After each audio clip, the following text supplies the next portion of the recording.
Handog ng Radyo Pilipinas World Service ang programang Global na Tayo. Pag-uusapan, hihimayin, aalamin ang mga isyung pinag-uusapan ng bayan at dadalhin sa pandaigdigang plataforma. Global na Tayo, talakayang hindi lang pambansa, bagkus pang global community pa. Global na Tayo, dito sa Radyo Pilipinas World Service, ang online digital station ng Pilipino saan man sa mundo. Tara na, Global na Tayo!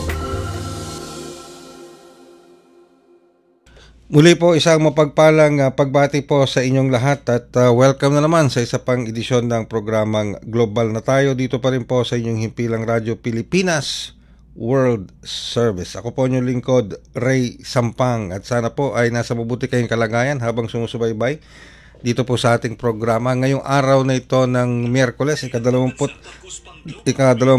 na po tayo sa buwan ng Oktubre. Ako po inyong lingkod, Ray Sampang. Kasama pa rin ang ating Global na Tayo team mula po sa ating Master Control si Mr.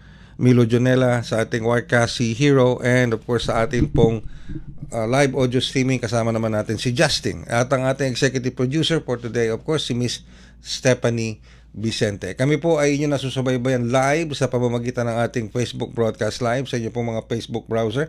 I-type nyo lamang Radyo Pilipinas World Service. At sa ating din pong YouTube channel, sa inyo pong mga YouTube browser, type lamang Radyo Pilipinas World Service. At sa ating live, real-time audio streaming, i-download nyo lamang po ang ating PBS Radio app. Kung kayo po ay may cellphone, o kayo man may smartphone o iPhone, ayan, kung smartphone, punta po kayo sa Google Play. Kung sa iPhone, punta po kayo sa App Store. At sa mga browser na yan, i-type nyo lamang eBox PBS Receiver. E as in excellent, V as in Victory, O as in October, X as in Xerox. At kapag na-download nyo na po yan, itap nyo lang at makikita nyo na ang mga himpilan sa ilalim ng Presidential Broadcast Service. Isa na po doon ang Radyo Pilipinas World Service. Ayan. Sige, ano naman po, paalala lang, please like and follow ang ating pong Facebook page, Radyo Pilipinas Facebook page. At paki-subscribe na rin po sa ating Radyo Pilipinas World Service YouTube channel. Ayan, okay. So mahalaga po ang mga pag-uusapan natin ngayong araw na ito, lalong-lalo na para sa ating mga overseas, sa ating mga kababayan, mga overseas Filipino workers o Filipinos living and working abroad na nabibiktima ng illegal recruitment na nauuwi kadalasan sa tinatawag na human trafficking. Ano po? Dahil nare-raise na rin po ang isyong itong mga kaso ng mga Pilipinong nabibiktima ng human trafficking. For example, nabibiktima sila dahil itong ating mga kababayan sa nag-iising makapagtrabaho sa ibayong dagat, naghahanap ng mga pamamaraan upang madaling makalabas ng bansa, makapagtrabaho sa ibang bansa at makapagpadala ng pinansyal na tulong sa kanilang mga pamilya dito sa Pilipinas. On the other hand, hindi mo rin naman sila masisisi dahil ang iniisip po ng ating mga kababayan ito ay paano makatutulong sa kanilang mga pamilya. Ang problema, nahuhulog sila sa mga kamay ng mga illegal recruiters. Tapos nagiging biktima na rin ng human trafficking. At mismong si Senator Raffy Tulfo ang nag-issue na rin, nagsabi na rin na kinakailangan ma-address itong mga kaso ng human trafficking, lalong-lalo na dito sa mga bansang malapit sa Pilipinas katulad ng Cambodia. Okay? Pero may mga naliligtas po, in fairness po sa ating Department of Migrant Workers, in fairness sa Department of Foreign Affairs, at in fairness sa ating mga Philippine Embassy, hindi po tumitigil ang mga ito upang tulungan ang ating mga kababayan na nabibiktima ng human trafficking hanggang sa sila ay mapauwi o maparepatriate dito sa Pilipinas. Marami nagsasabi, ang tagal naman kumilos, ang bagal naman ng proseso, ang tagal namang makauwi. Dito sa programang ito, sa episode na ito, ipapaliwanag po sa atin o susubukan nating maliwanagan yung proseso ng pagpapauwi o pagpaparepatriate o mailagay sa ligtas na lugar itong mga kababayan natin na bibiktima ng human trafficking. Like I said, marami na pong napauwi ang ating gobyerno through the Department of Migrant Workers, through of course in coordination with the Department of Foreign Affairs at ng iba pang ehensya ng gobyerno, mapauwi dito sa Pilipinas, or at least maalis sila sa kamay ng kanilang mga human traffickers at mailagay sa safe na lugar sa ating embahada at hanggang sa makauwi dito sa Pilipinas. Ngayon, ang tanong, may mga nagsasabi, bakit ang tagal ng proseso? 'Di ba? Umaabot ng buwan o minsan ng taon. So yan po ang liliwanagin natin. Alamin natin yung proseso.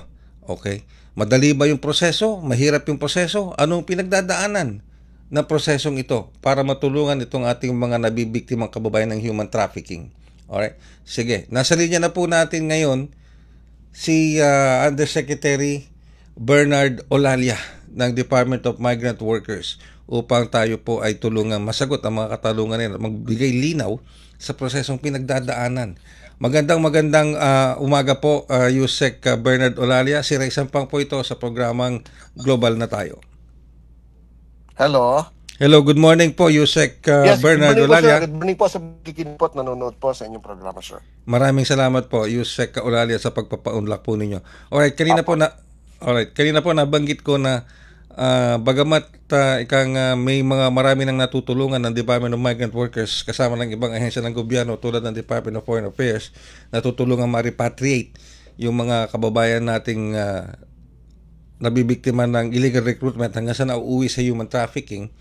Marami pa rin po ang nagtatanong bakit medyo matagal ang proseso. Ano ba ang mga pinagdadaan ng proseso upang masiguro na maligtas na maiuwi o ma-repatriate itong ating mga kababayan na ito na biktima ng human trafficking. Ano po ba ang mga prosesong pinagdaraanan? Para po maliwanagan lang yung ating mga kababayan. Paano po ba natutulungan ito? Unang-una po, aalamin po natin yung circumstances behind the fact na na-stress po yung ating worker, no? Bakit sila kailangang i-repatriate, no? Sila po ba ay may hinaharap na problema doon sa kanilang trabaho, no? Halimbawa, sila po ba ay naaresto, no? Sila po ba ay may hinaharap na criminal case na sinampahan sila ng kanilang employer, o kaya ay sila ay ang mismong complainant at nagrereklamo, no? So yun po yung mga circumstances kaya po medyo nagtatagal po ang repatriation. Ngayon, kapag sila po yung humaharap sa mga kaso, yung sinampahan sila ng criminal case, hindi po basta-basta natin sila marirepatriate. Dahil unang-una, haharapin natin yung proseso, no? Hindi po sila bibigyan ng tinatawag na exit permit o yung visa para sila po ay makauwi, no? Kaya kinakailangan bibigyan natin sila ng legal assistance at tutulungan po muna natin sila na maiayos yung kaso, mapawalang visa o mapawalang visa yung demanda at nang sa ganon ma-dismiss at saka pa lang natin sila maiuwi dito sa ating bansa.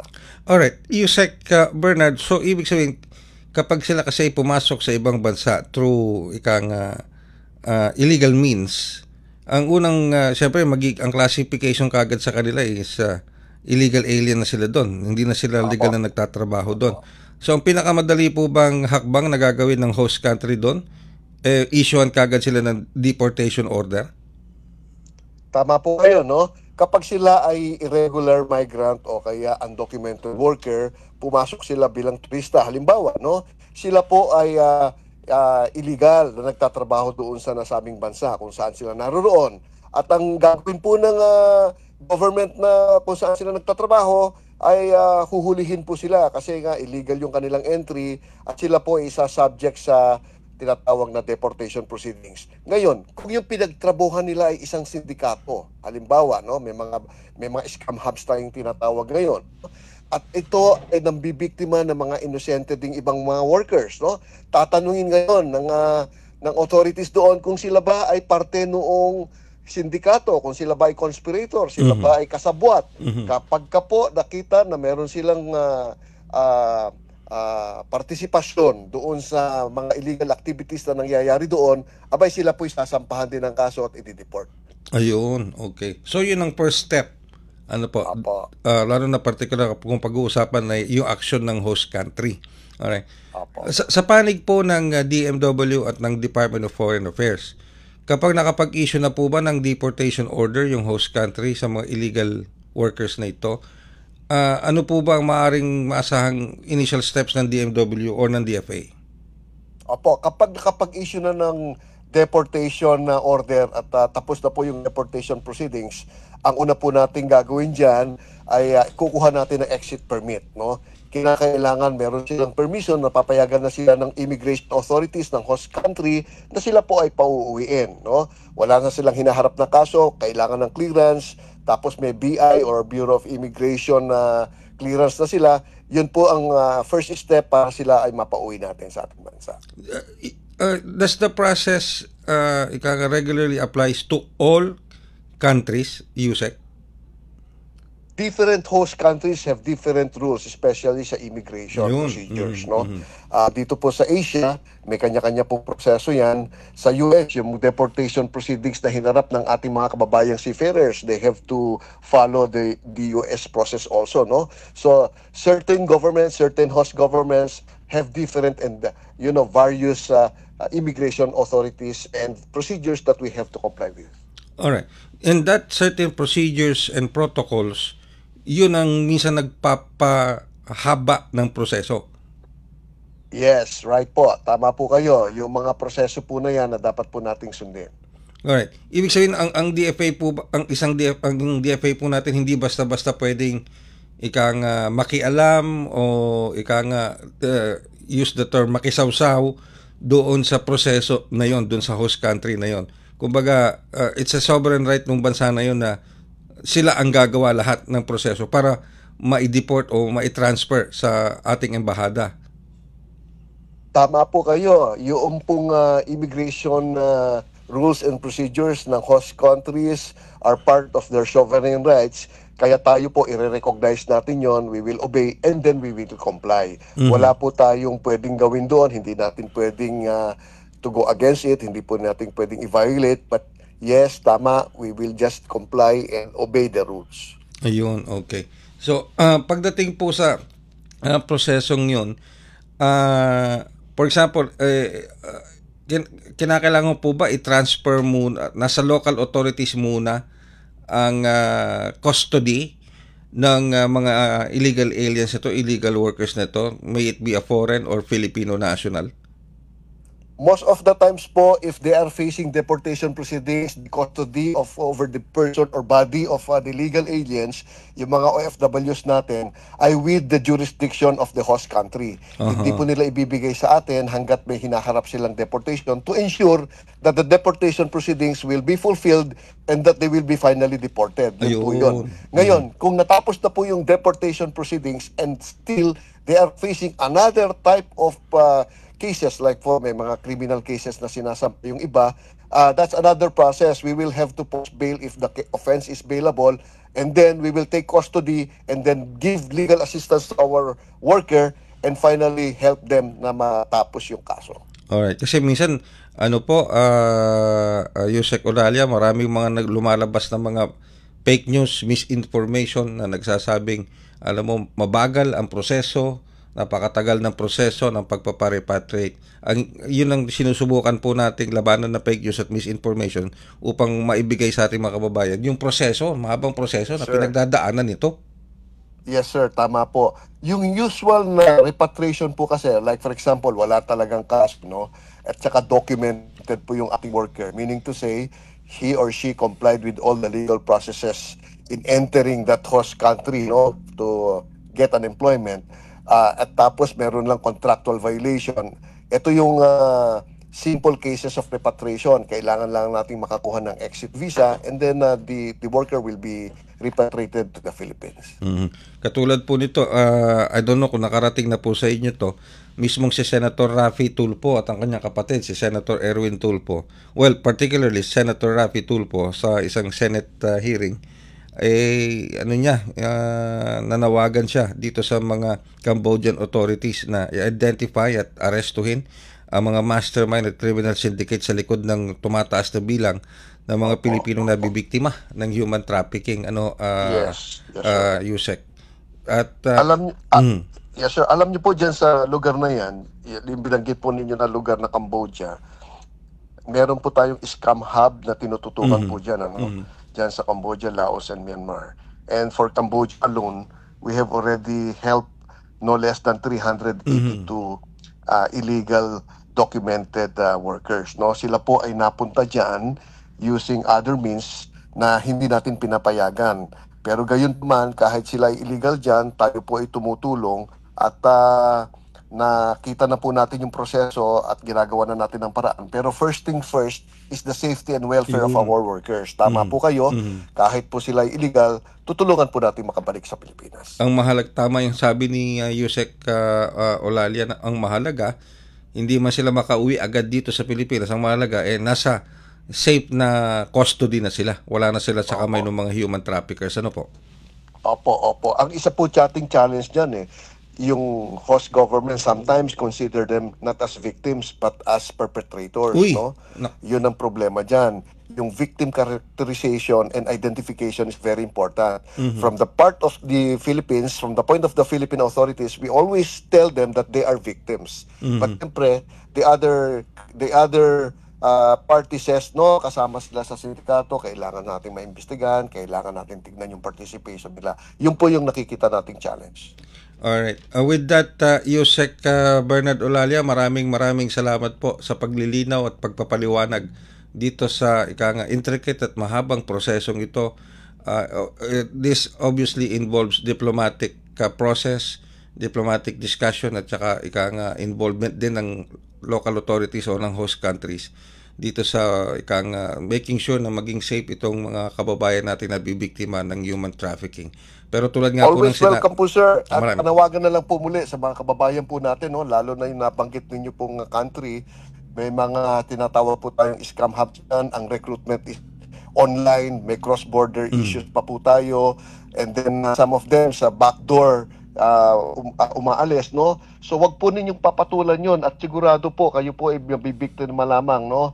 Pero gayon pa man, andito po ang government, tutulong po hanggang sa makakaya po natin at gagawin po natin ang lahat para maiuwi po muli kayo ng ligtas. Maraming salamat po. Again, maraming salamat po, Undersecretary Bernard Olalia ng Department of Migrant Workers or DMW. Magbabalik po ang inyong programa makalipas ang ilang paalala. Mas pinadali na ang government transactions sa tulong ng eGovPH Super App. Pwedeng-pwede mo nang magawa ang lahat ng ito. I-download ang eGov app sa iyong smartphone o tablet mula sa App Store o Google Play Store. Pagkatapos, ilagay ang iyong mobile number at i-authenticate gamit ang one-time PIN o OTP para marehistro ang iyong account. Saka ilagay ang iyong mga pangunahing impormasyon at kumpletuhin ang facial recognition technology para sa verifikasyon ng iyong pagkakakilanlan. Para sa mas mabilis at mas maayos na serbisyong panggobyerno, gamitin na ang eGovPH Super App.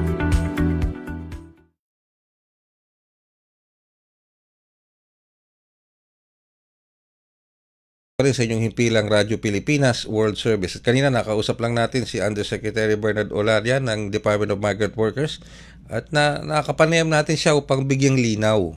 Unang-una sa lahat, bigyang linaw yung prosesong pinagdadaanan ng repatriation ng ating mga kababayang OFWs o Filipinos na nagtatrabaho sa ibang bansa o nakarating sa ibang bansa sa pamamagitan ng illegal na pamamaraan. Nabibiktima sila ng illegal recruitment hanggang sa mauwi sa human trafficking.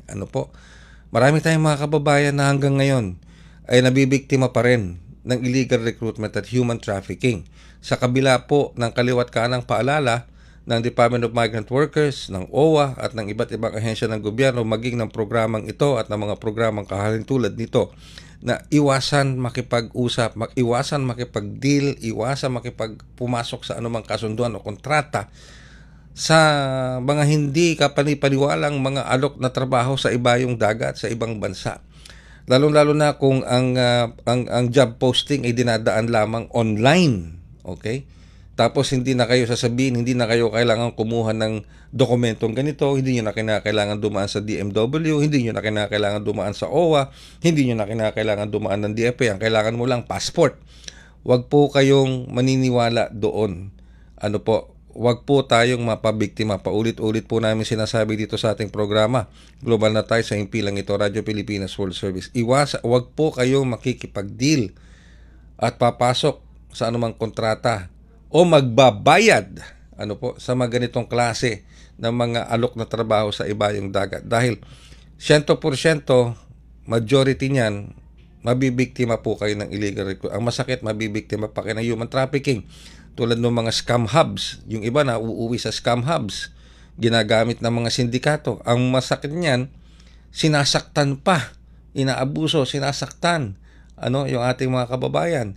So, tulad yan, marami na pong napauwi ang ating pamahalaan, ang gobyerno sa pamamagitan ng DMW at ng DFA. Tulad nga na sinabi ni Yusek Bernard Olalia at sinabi na rin ni Senator Raffy Tulfo, gayon na rin ni Senator Erwin Tulfo sa isang Senate hearing na kinall out na rin nilang attention ng bansang Cambodia na tumulong upang labanan itong human trafficking na ito. Kasi na-involve dito ang ating mga kababayang Pilipino. Ngayon, marami na pong natulungan. Nasabi nga ni Yusek Olalia, nasa 300, no? Nasa 300 na. Halos yung mga napauwi o natulungan ng biktima ng human trafficking. Pero doon kasi po sa mga nagsasabi, bakit ang tagal ng proseso? Bakit ang tagal nilang mapauwi? Bakit ang tagal hanapin? Ang tagal mapauwi. Ang tagal mapauwi sa Pilipinas, no? Kasi po mayroon pong prosesong pinagdaraanan. Hindi naman po basta halimbawa nakita ng mga otoridad kung saan sila dinala, mapapauwi agad. Kasi po ang unang iisipin natin dito, ang nating unang intindihin, yung diplomatikong proseso. Sapagkat sila po ay nasa ibang bansa, sila po ay sakop ng batas at konstitusyon ng host country. So hindi pwedeng magdikta ang embahadang nakakasakop doon o ang Department of Migrant Workers. Hindi pwedeng pumasok agad doon at sabihin na kukunin na namin sila iuwi sapagkat meron pa hong prosesong pinagdaraanan. Tulad nga po ng nabanggit kanina, kapag ikaw ay pumasok sa bansa, sa host country, ng illegal alien ka, illegal worker ka, at nahuli ka o nahanap ka ng host country, ang unang-unang classification sa illegal alien, illegal worker. At ang unang-unang gagawin ay deportation order. At yung deportation order na yan, bagamat mabilis ang pag-i-issue ng deportation order, may proseso pa rin pong pinagdaraanan yan. Dahil sabi nga ni Yusek Olalia, this is also true, ang masakit niyan, biktima ka ng human trafficking, pero yung host country, maaring ang maging tingin sa'yo, accomplice ka ng mga scam hub. Ayan, yun ang masakit. Kaya dumadaan din sa malalim na investigasyon. Yun din ang isa sa mga dahilan kung bakit tumatagal yung repatriation. Plus, kailangan po i-turn over pa yan ng host country sa embahada ng Pilipinas, yung pinakamalapit na embahada ng Pilipinas. At yung pagto-turn over po niyan from the host country to the Philippine government through the embassy, dumadaan pa rin po yan sa proseso. Okay, dumadaan pa rin po yan sa proseso. Sapagkat tatandaan po natin yung host country na kung saan makikita, matatagpuan o mahuhuli yung ating mga kababayang nakapasok ng illegal, may sariling sovereign constitution. Meron po silang sinusunod na pamamaraan o batas na sinusunod. Hindi ho basta-basta ibinibigay yan. And that will also take time. Lahat po yan proseso. Okay? Sige. At ang pinakamahalaga dito, kapag nakita na yung mga Pilipinong nabiktima ng human trafficking, ang pinakamahalaga at pinaka-importante yung masecure sila. Meaning kapag sinabi nating masecure sila, nasa kamay na sila ng mga lokal na otoridad, ibig sabihin wala na sila sa kamay ng mga sindikato, nasa pangangalaga na sila ng local authorities ng bansang yon. So safe na sila. Ang hinihintay na lang natin ay yung proseso ng repatriation which may take a little bit more time. Pero ang importante is safe na sila. Alright, sana po nakatulong kami sa pagpapaliwanag ng mga prosesong ito dito sa proseso ng repatriation ng ating mga kababayang nabibiktima ng human trafficking. Alright, kayo po ay patuloy na sumusubaybay sa programa Global na Tayo. Ngayon, mula sa pakikipag-usap natin sa DMW para sa ating mga kababayan na bibiktima ng human trafficking, tutungo tayo sa Senado o tutungo tayo sa usapin sa Senado. Ito po ay may patungkol naman dito sa Blue Ribbon Committee, powerful committee itong Senate Blue Ribbon Committee sa Senado. Ngayon, matatandaan po ninyo nung mga nakalipas na linggo, nag-resign si Senator Panfilo Lacson bilang chairman ng Senate Committee o Blue Ribbon Senate Committee. Ano ang dahilan ng pagre-resign niya? Ang sinasabi niya, ang pinaka-gist ng kanyang rason kung bakit siya nag-resign sa Blue Ribbon Committee ay dahil napapansin niya parang walang tiwala sa kanya yung kanyang mga kapwa-senador na bumubuo sa Blue Ribbon Committee. So, bilang ikang delikadesa, sinasabi dito ni Senator Lacson, kung wala kayong tiwala sa akin, sa pamumuno ko sa Senate Blue Ribbon Committee, magbibitiw ako at maghanap kayo ng maaaring mamuno o kapalit ko. Okay?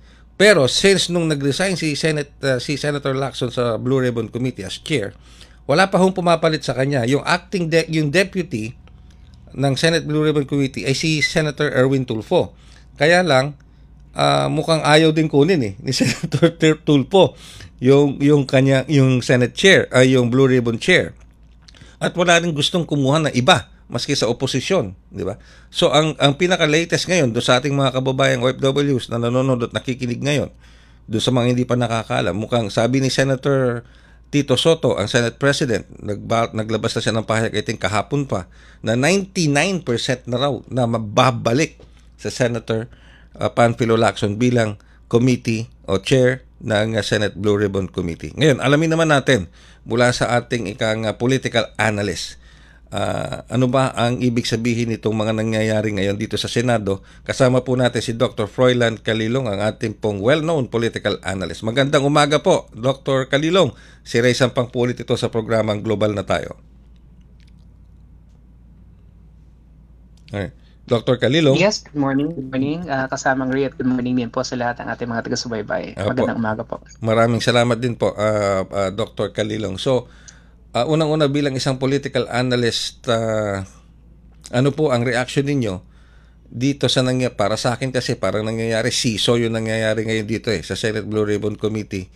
Right. Babalik na raw 99% na raw ayon kay Senate President Tito Soto.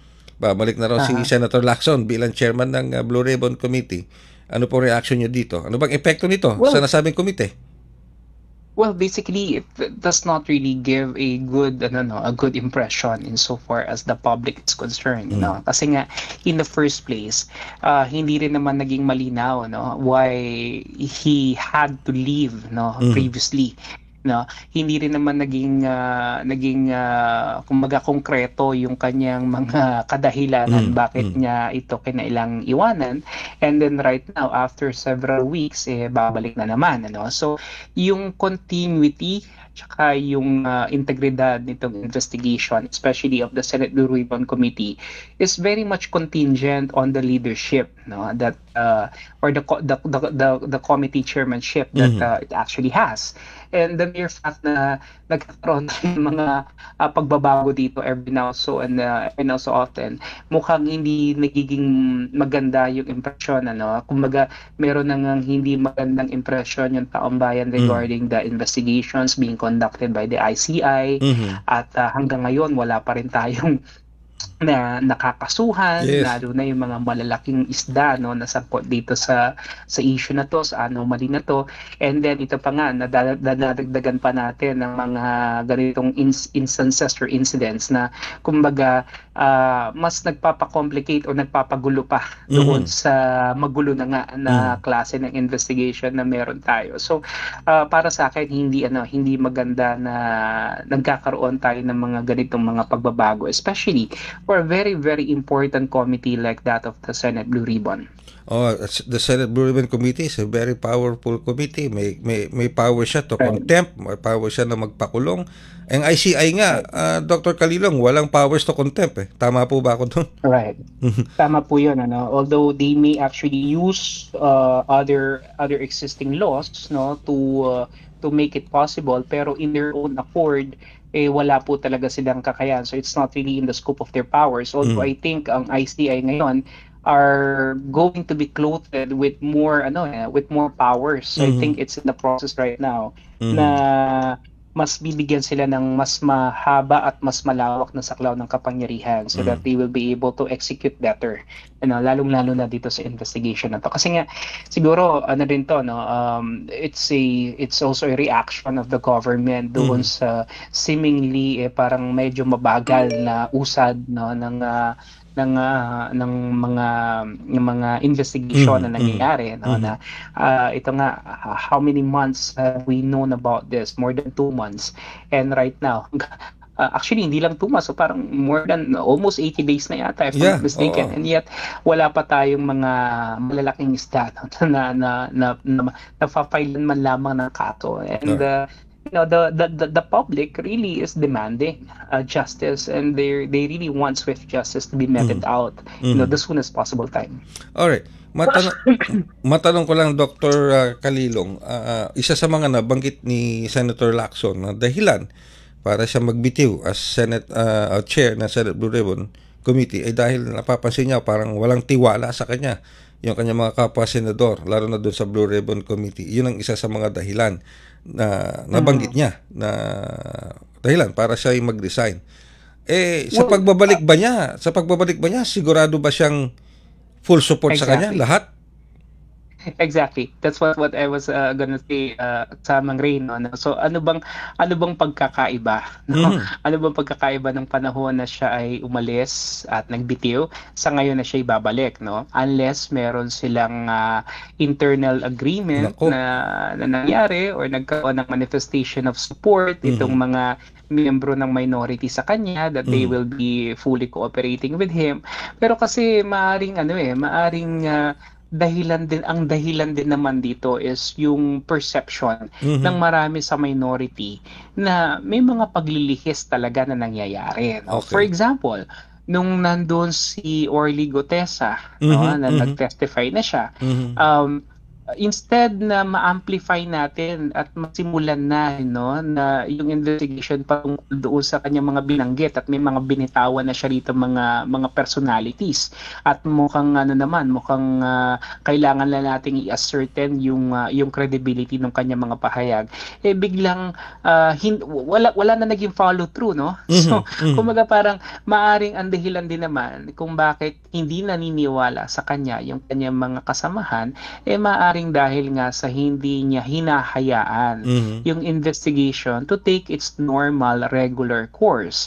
And syempre, nagiging obvious to, no, sa kanyang mga kasamahan. And of course, itong mga senador natin, hindi naman po pwedeng basta-basta hahayaan lang nila na gano'n, di ba? They also are empowered to give their own take on the matter. Kaya isa to siguro sa kailangan talagang gawin ni Senator Lacson, no? Talagang maging consistent doon sa paglalabas ng mga testigo, sa paglalabas ng mga dokumento, at yun nga, alamin lang naman natin dito yung paper trail, di ba? Pag nalaman na naman natin yun, it will lead to the people who are behind this issue. And pero kung patuloy na magkakaroon ng mga paglilihis, no, at patuloy na pagkakaroon ng mga diversions, talaga magiging impatient ang taong bayan dito. Alright. Pero ang tanong ko dyan na Dr. Kalilong, wala bang ibang qualified o wala bang ibang kayang mag-lead ng Senate Blue Ribbon Committee besides Senator Lacson? Dahil ang una naging chair niya ni si Senator Marcoleta. And ang pagkakaalam ko siguro isa na ron sa binapatungkulan ni Senator Lacson na walang tiwala sa kanya ay itong si dating Blue Ribbon Committee Chair Marcoleta. Pero wala na bang iba? Bakit na pwedeng pagpilian at umupo doon? Well, I think it is contingent kasi to the Senate leadership now, particularly with the presidency of Senator Tito Soto. I tell you, if it was not Senator Tito Soto who is the current president of the Senate, there will be several other names that I think are more. I'm not saying na hindi qualified at hindi competent si Senator Lacson, pero kasi the mere fact na nga na medyo may lamat na, no, at medyo hindi na nga talaga naging maganda yung kanilang naging mga pagdinig in the past, tapos ngayon babalik na naman. So what do we expect, no? it may be just the same thing, no? So tama yon, I agree, though. There are several other senators that are equally competent and I think more capable even to spearhead this committee. Ang problema lang is yung kumpiyansa at yung tiwala nung liderato doon sa tao na yon. Kasi ang nakikita ko lang dito is para kay Senator Tito Sotto, there is nobody else, no, senator among the senators who is more competent and who is more credible to lead this investigation sa Senate Blue Ribbon maliban lamang kay Panfilo Lacson. And of course, it goes beyond their political connection with one another kasi nga they're also personal allies, no. Kumbaga magkaibigan talaga sila, no. So yung tiwala at kumpiyansa ni Senator Tito Sotto kay Panfilo Lacson talagang nandoon bumbo. Pero it doesn't necessarily mean, no, na walang ibang kayang humawak nito, no. Maaring isa lamang yung napipisil ng Senate President to lead this important committee. All right. So okay. So what do you expect ngayon sa pagbabalik ni Senator Lacson as Blue Ribbon Committee Chair? Well, if this people behind power will just listen to the sentiments of the public on the ground, no, or if they will just sometimes go down from their moral high horses para talagang lingunin at abutin yung sentimiento ng mga nandun sa ilalim. Malinaw naman ang nais natin dito, no, hustisya. Accountability. Gusto lang naman natin panagot, maisole yung pera natin. Gusto na rin malaman kung sino-sino yung mga tao behind this na hanggang ngayon hindi natin malaman, no? At hanggang ngayon hindi pa talaga makasuhan. Bakit? No? Kasi maaaring itong mga investigations na to, they're doing their thing, they're really piling up on the evidences, gathering enough information before they prosecute. But then again, why is it really taking too much time? Alam nyo kasi habang tumatagal ang panahon, no, nagkakaroon ng mga iba't iba at mga panibagong issue na maaring matabunan itong napakahalagang bagay na to, no? And if this happens, wala nga asahan ng taong bayan. Saan ba tayo pupunta? If the instrumentalities of the state mukhang nagagamit ng mga nasa kapangyarihan to really divert, no, the course of the investigation and divert the attention of the public. Ang akin is kung sila ay talagang desidido at gusto nila talagang may mapanagot dito, simple lamang ang kanilang dapat gawin, ano? Alamin nila talaga yung puso ng taong bayan. Tignan nila kung saan nagbumula yung galit at ngit-ngit ng ating mga kababayan. At malalaman nila, no? Ganun lamang kasimple yan. Kung saan papunta yung investigation, let it be. Okay? And then let charges be filed, no?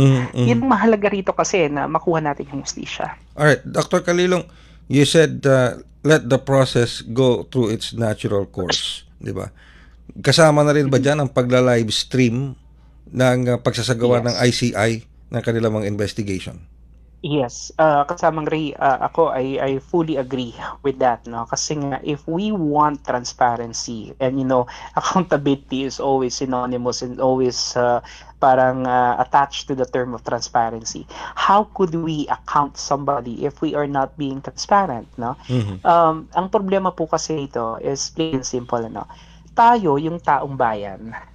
Okay, tayo yung mga kumbaga respondent dito kasi tayo yung pinagnakawan. Yes. Tayo yung kinuhanan ng pera. Pero tayo yung pilit ina-isolate. Tayo yung pilit inaalis dun sa picture, no? Kumbaga parang sa isang barangay hearing, halimbawa may nagnakaw sa'yo. Papayag ka ba na yung nagnakaw lang yung attend sa hearing, na ikaw na complainant, wala ka? Diba? Dito parang ganun ang gustong nang mangyari, no? Na para bang sila lang ang mag-iimbestiga and whatever it is that will be the outcome of their investigation, yun lang yung lalamanin nung kanilang complaint na ilalatag naman nila sa DOJ at saka sa ombudsman.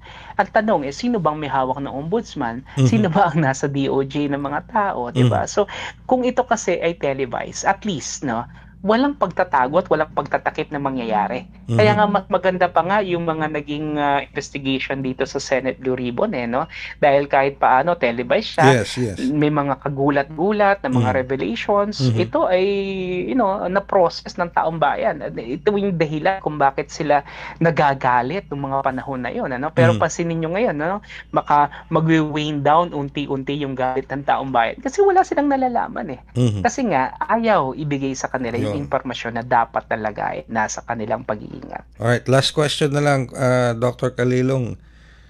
Looking at the broader political landscape, nito nangyayari ngayon dito sa laban dito sa corruption, particularly sa mga anomalous government projects, hindi lang ng flood control, ngayon sumusulpot na rin pati mga super health centers at saka yung mga farm-to-market roads. Pero looking at the broader political landscape, of course, sino ba ang mas let me use the word, makikinabang dito sa mga nangyayari ngayon dito sa politika sa atin at sa anomalous flood control projects? Is it this administration o yung iba't ibang mga political parties, political personalities na mayroong interes sa mga susunod na darating na eleksyon? Well, ang problema po kasi dito kasama Rino, the way I see it here. The here and now, the problem that we're confronted with is corruption. Okay. Ang problema lamang, hindi natin magawa pa na pangalanan yung mga tao behind this problem. We recognize that there is a problem, pero hindi natin magawang i-point out kung sino kasi nga may mga pinapangalagaan din tayo mga political interests. Halimbawa, yung mga liberals at progressive, hindi nila magawang isigaw yung Marcos resign. Na for the longest time sinasabi nila yan, 'di ba? Marcos resign dati nung panahon ng diktatorya, Pero bakit ngayon hindi din na masabi 'yon? Because alam nila na yung papalit is a Duterte. And mas masidhi yung galit nila sa mga Duterte kaysa sa pagmamahal nila sa bayan.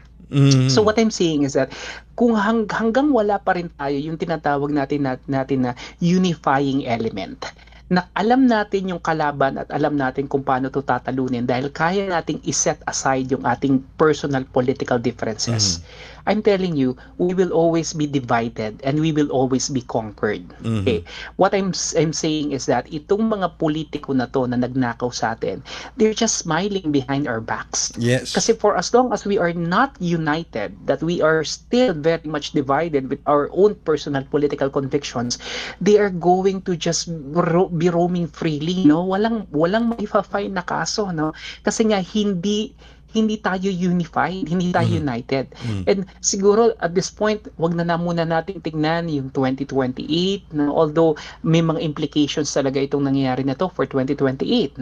May mga ambitions na talagang vanished in thin air because of this fiasco. Pero more important than that, I think mas mahalaga natin tignan is ano ba yung kaya nating ibigay, Kasi our people are thirsty for justice. They're longing for it. Kasi nga, they felt that they were robbed. They felt that they were deprived. Diba? Pero kung ang iisipin natin lagi ay yung politika, mahihirapan po talaga tayo makabangon dito at makabawi because yung mismong politika na yan ang siya nagiging dahilan kung bakit may corruption tayo at meron tayong problema ngayon. So I think the more that the faster we get our acts together against what we perceive is a common enemy, that's the only time na mas magiging maayos yung ating paglaban dito sa ating problemang kinakaharap. With that, Dr. Froilan Calilong, maraming salamat po as usual for your professional insight and deep analysis on the matters being discussed na share mo sa amin para mabigyan na rin ng direksyon. Maraming salamat. Anytime. God bless po at mabuhay po kayo. Dr. Froilan Calilong, ang ating, well-known ito dito sa, of course, sa ating usaping ito, ang ating political analyst. Alright. Pero pinaka-importante siguro sa napag-usapan namin ni Dr. Calilong, bukod dito sa epekto sa politika, yung epekto nito sa taong bayan. Yan ang pinaka-mahalaga. Sabi nga ni Dr. Froilan Calilong, hanggat hindi tayo nagkakaisa, kasi nga tayo ay politically divided, di ba? Politically divided. Meron tayong kinakampihan na political idea, Si Ate Susan, may sarili siyang political idea. Si Milo, may sariling political idea. Si Step, mayroong sariling political idea. 'Di ba? Lahat tayo, 'di ba? Ayan, ano bang ano okay, 'di ba? Ako meron. Pero sabi ko nga, since I'm a government employee, I keep my political idea to myself. Kasi bawal sa hindi nararapat sa isang government employee na ibinubuyang-yang ko ang aking political idea o political bias because I am a government employee. Dapat neutral lang kami, dapat ang iniintindi namin ay ang serbisyo at kapakanan ng taong bayan na dapat naming pagsilbihan. Okay? Yung kami. Pero siyempre sa pribadong aspeto, meron kaming kanya-kanyang mga political idea. Pero as a professional and as a government employee, we stick to our mandate. Hindi apolitical kami dapat, di ba? Apolitical. Yan, Ate Susan, tanda mo. Anyway, alright. Pero ang ano dito is yung epekto sa taong bayan. Yan. Well, yun nga po, transparency and accountability. Sana nga, sa pagbabalik ni Senator Panfilo Lacson bilang chairman ng Senate Committee, Senate Blue Ribbon Committee, maayos na yung gusot o hindi pagkakaintindihan sa mga senador na miyembro ng Senate Blue Ribbon Committee para maiwasan na yung hindi pagkakaintindihan. Dahil ang nagiging imahe ngayon kasi sa loob ng Senate Blue Ribbon Committee, sa loob at sa labas, nagkakaroon ng silipan, nagkakaroon ng hindi pagkakaunawaan, nagkakaroon ng kampihan. Kasi may pinapaboran dito, may pinapaboran doon. Which is not good sa harap o sa mata at sa pantasa ng mamamayang Pilipino. Okay? So sana sa pagbabalik, maayos ito at magpatuloy sapagkat matagal-tagal na rin po tinatakbo nitong investigasyon ng Senate Blue Ribbon Committee. Hindi pa kasama ang ICI dyan. Okay? Kaya't alam ko malakas ang panawagan ng taong bayan na i-live stream yung mga paglilitis, yung mga hearings, yung mga investigasyon ng ICI. Sino man ang ipatawag nila. Kaya si former House Speaker Martin Romualdez pa yan, kaya si former Congressman Ko pa yan, o kung sino mang mga senador, incumbent, or wala na sa pwesto. Dapat, ang gusto ng taong bayan, makita live stream yung mga hearing na yan. Masisisi nyo ba ang taong bayan? Siyempre hindi. Maging kayong mga overseas Filipino workers, alam ko ang damdamin ninyo. Galit kayo. Dahil yung pinaghihirapan ninyong kinikita ninyo, parte nun na pupuntang buwis, pumapasok sa kaban ng bayan na ninanakaw ng mga corrupt officials, mga corrupt politicians. Di ba? Ng mga corrupt government agency officials, ng mga private companies na involved dito. So hindi ko masisisi na magalit din kayo. Kaya kasama ng sigaw ng mga kababayan ninyo dito sa loob ng bansa, yun din ang sigaw ninyo sa labas ng bansa, saan mang panig kayo ng mundo naroroon. Na magkaroon ng accountability, transparency. Pag sinabi natin transparency, kasama po dyan yung live streaming ng pagsasagawa ng mga investigasyon. Maraming salamat po sa inyong pagsubaybay sa isang namang edisyon ng Global na Tayo. Naghahatid sa inyo ng mga balita at informasyon on a global platform. Maraming salamat po sa inyong pagsubaybay. Pero paalala, please like and follow our Facebook page, Radyo Pilipinas World Service Facebook page, and subscribe to our Radyo Pilipinas World Service YouTube channel. Maraming salamat po. Hanggang sa susunod na edisyon ng Global na Tayo. Handog ng Radyo Pilipinas World Service ang programang Global na Tayo. Pag-uusapan, hihimayin, aalamin ang mga isyung pinag-uusapan ng bayan at dadalhin sa pandaigdigang plataforma. Global na Tayo, talakayang hindi lang pambansa, bagkus pang global community pa. Global na Tayo, dito sa Radyo Pilipinas World Service, ang online digital station ng Pilipino saan man sa mundo. Tara na, Global na Tayo.